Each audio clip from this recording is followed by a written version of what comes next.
Welcome to our pilot episode of Coins podcast. I'm Anastasiia Ovechkina, a content lead at Coins XYZ Brazil, and I'm here with my colleagues. So, would you like to present yourself? Okay, so I will go first. My name is Bruno. I joined Coins quite recently. I'm currently right now on product and also on CX.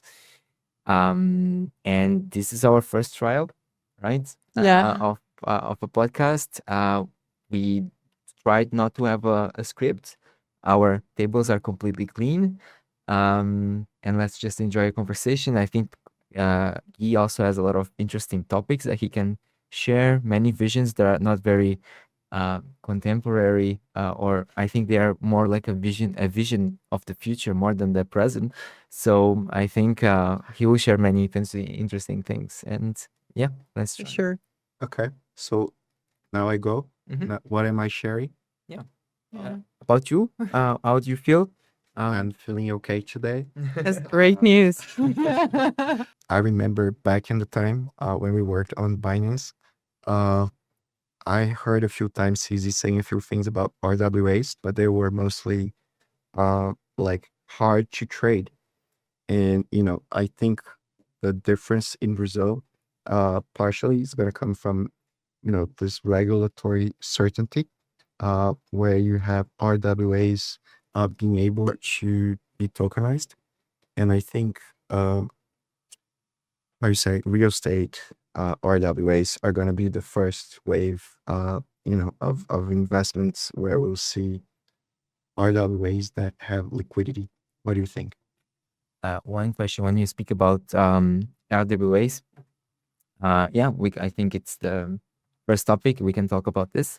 But regarding the RWAs, do you think, and this is a personal question for you, just as an insight, but do you think the NFTs were the first prototypes of RWAs, and then RWAs are set? Because I remember when NFT movement came, that they spoke about, they started to use the NFT narrative for housing markets, for not only the paintings and the images and the art itself, but it was already starting this movement. And then suddenly they started to become called RWAs. I think the NFTs you had were digitals, so digital representations of physical things, but not a claim of ownership over something in real life. So you have like stickers, maybe you have um, Adidas did with Punk's comic, like a special version of something. Those prove the technology, but they are not RWAs.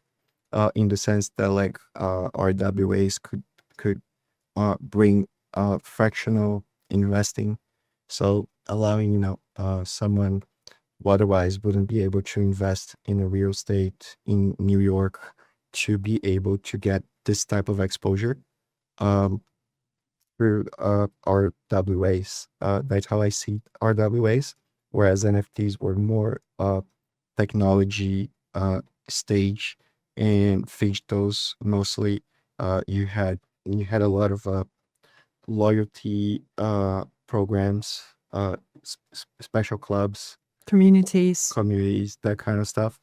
Connect that to Uniforce Mhm. somehow. I think Uniforce is going to be big, and AI agents are going to be big. And as they say that, I can hear the music on the background. Yeah. Right. But having said all that, we're moving towards some ideas of how the future would look like, right? So, what are your ideas on that, and how do you imagine the future of finance, of crypto, and infrastructure in general? So I think this is where we're having the clash that we were waiting since 2017, kind of. So right now you have a legacy system kind of starting to live and compete, especially on the FX side, with the technology of blockchain. So the digital FX I see as the initial clash between the old legacy system and the new rails of how we're gonna move value, right? Not only money, but like value, and how we're gonna program value and money. So it's a good thing that you mentioned the programmability of money, right? Because many people think that just because they pay with a credit card right now, that they are already on a fully digital system and that they are they are having a financial world which is digital, which is not true, because the only way to get a financial system fully digital is when it becomes programmable, right? And do you just one question, because there we will talk about maybe the stable points and CBDCs. I don't know if you want to touch that part. I would like to mention some stuff as well. But do you think that the narrative of crypto since 2012 to 2017 and then now 2025 and 26, do you think it changed radically, like the message of crypto since the beginning to now, Satoshi Nakamoto's vision initially to the current situation we have now? Do you think it changed? I mean, we have to laugh of everything, right? Because the whole point of the white paper was to stop all the old ways, and we're just bringing that into the old ways of doing things. In the sense of taking Satoshi's word for itself.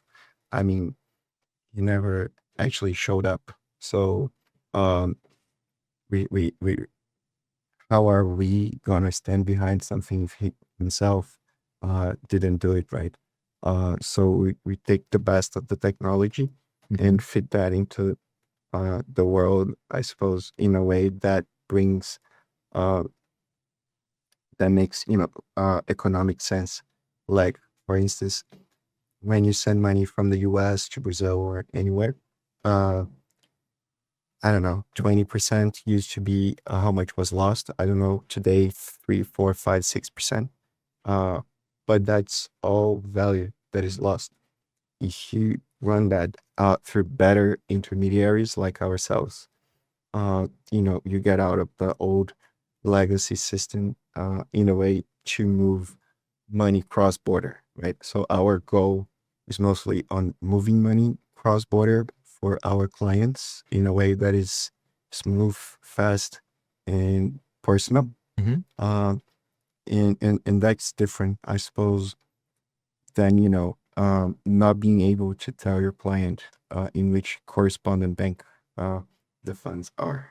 So how coins was different from any other exchanges or even traditional finance? Okay. So crypto trading is not gonna make you money if you're late to the game. So most of tier 2, tier 3 exchanges don't make money and operate at a loss. With a lot of risk, and we early on identified that our strong points were on the payment side, on the fintech side. So um, with the Philippines acquisition, Coins PH had a very strong fintech background, not so much on crypto trading and whatnot. So from this perspective, that's where we built the business around moving funds for clients. And in that sense, we are pretty much the same on the trade side, spot conversion, crypto withdrawal, and so on. But we are different in the sense that we focus on B2B clients that want to move funds globally using our infrastructure on the crypto Web3 side. And that's where their treasuries are seeing the most gain, where they move funds, faster with better spreads. And at the end of the day, building a payments business with a global conversion business through USDT and USDC, what we see is that you need payments plus liquidity. So in that sense, I would say not many exchanges in Brazil besides Binance has liquidity, and not many exchanges in Brazil do payments. So in that sense, we're building liquidity and payments, and that's how we are different. And also, I believe with the upcoming regulations, right? That it's right next to our door. Do you think many businesses will struggle, right, to have this kind of plan on the market because many businesses You will mean not? the VASP Yeah, license? exactly. So what we heard is that 3 big players are leaving the country because of the complexity of the license and um, how expensive it is. Mm-hmm. But basically, what the central bank did was open a lot of doors.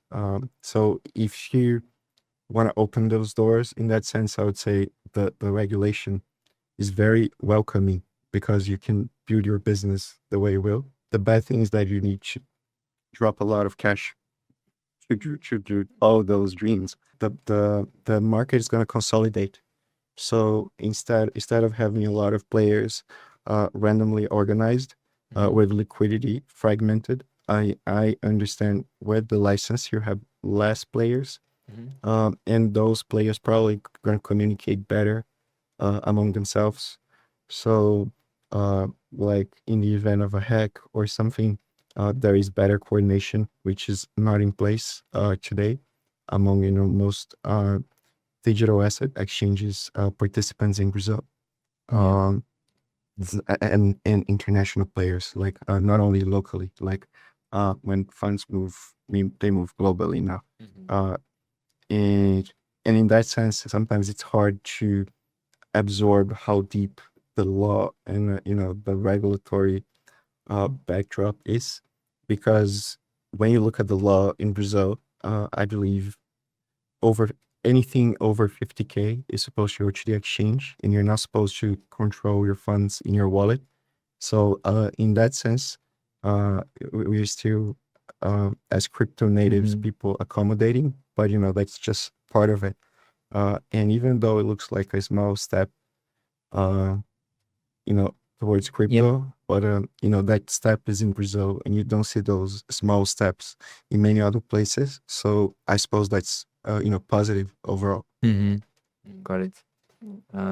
You mentioned that Brazil is one of the leaders in the crypto industry right now all over the world. What other spots would you mention? What other countries are you paying attention to and see like a big future in? Um, I'm not sure 100%.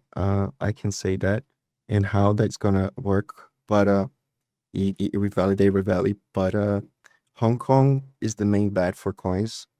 Singapore, also another big bet. There are acquisitions happening in those places. In the US, there's also an acquisition going on of an EMI.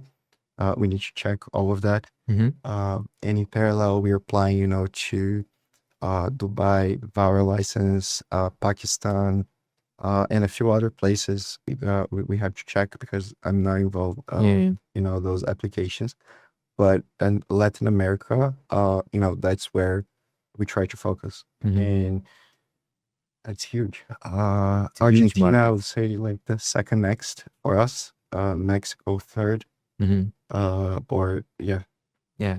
And, lots of people at Coins are speaking about global south. What do you think about this idea of expansion towards the countries of global south? No, so Global South was something that Wei used to say even back on Binance. And that was a way of looking into, the evolution of the global population and rationalizing towards, having the South Hemisphere uh, being the region where value is actually added to products, services due to, younger population, uh, uh, tech savvy population, uh, cheap smartphones, uh, and that's kind of the opposite dynamics when you look at the northern hemisphere. So that started being validated with a lot of other theses. Let's say GameFi, and the way it played out in the southern hemisphere, where $5, $3 make a difference, rather than someone in the US where it doesn't make any difference, and how X Infinity played out, which was about the time the coins acquisition, was going on. Um, but I would say that's more or less that on global south. Was it like a big movement, the Axie Infinity, for example, in this part of the world? I think it was globally, like It was global. It was global. this NFT fever. I In think Brazil, that were like we invested in a guild in Brazil. At one point, they had 12,000 players. Just in Axie. Just in X Infinity. Yeah. Wow. I suppose like within the guild, people play other stuff. But I would say the main reason they joined was X Infinity. Wow. Yeah. Okay, then it was huge. I do remember those times, but I didn't know that it was this active. Sadly, I was more on the surface of the NFT world. I didn't go like that deep as you. Next. So at Coins, we're always innovating, right? So I wanted to know what you're currently working on and what are we bringing to Brazil as well. So can you just give some insight on that? Yeah. So we're developing a lot of things in the Philippines, and now trying to go for a more regional approach while being global. So I would say Coins business is the next thing we're bringing to Brazil. So today we have the retail app, which also onboards general corporates. But on Coins business, that's where we're going to start, serving locally the international trade clients, I would say. So that's where, a lot of the smaller things you may see us doing, like, our own coffee brand, which is dedicated to our users. I would say like this is where Coins business is going to be different as a product, because the customer who is, paying invoices globally, it's not the same type of users that are trading or just want some exposure to Bitcoin or digital assets. I would say Coins business is going to be, this product for merchants, for B2B brokers, and and it will serve as infrastructure for other people building product that require, stable coin liquidity, and stable coin and payments compliance in general, like, ISO standards, like, having the basic uh, uh, compliance, requirements to run a business in a way that doesn't hurt consumers. Yeah. So, as you mentioned, indeed, real people like small businesses, medium enterprises, they are maybe not so aware with stable coins, with crypto technology. So, how would Coins business connect these people with this technology and how they would really solve this problem? So people tend to take a while to change whatever technology they use. In this case, I don't think it's even a conscious decision to choose fiat or stable coins, because at the end of the day, it's money, and you're going to choose what is most efficient in a way that gives you more money. And, that's where you start seeing uh, counter movements, I would say. A lot of people in Brazil is starting to get afraid of the state of monitoring over financial transactions, and so on. And with that being said, what you start seeing is small uh, establishments, or people are starting to go back to cash, because they trust cash more than they trust the government. And regarding stable coins, where you see them starting to offer an advantage is, is trade on the bottom line for players that move larger volume. They see that more, let's say, clearly, because they don't pay IOF in many cases, or they get exposed to very different IOF or other taxes, you know, um, where running the transactions via crypto makes it more efficient, as in cheaper, and faster. So the way I see it is like you're making the user more money. That's how I see stable coins or crypto in general being adopted. Not gonna be so much of a fight, but I think the system itself is gonna, work around that. As we have seen is happening now, right? That's where, for us as coins, we start getting a little bit of a competitive advantage by running FX via digital. I mean, by running digital FX, if you will, using stable coins. Well, that was true, right? So thank you for having you here with us today, and that was a great conversation. It was Thank a you, great guys.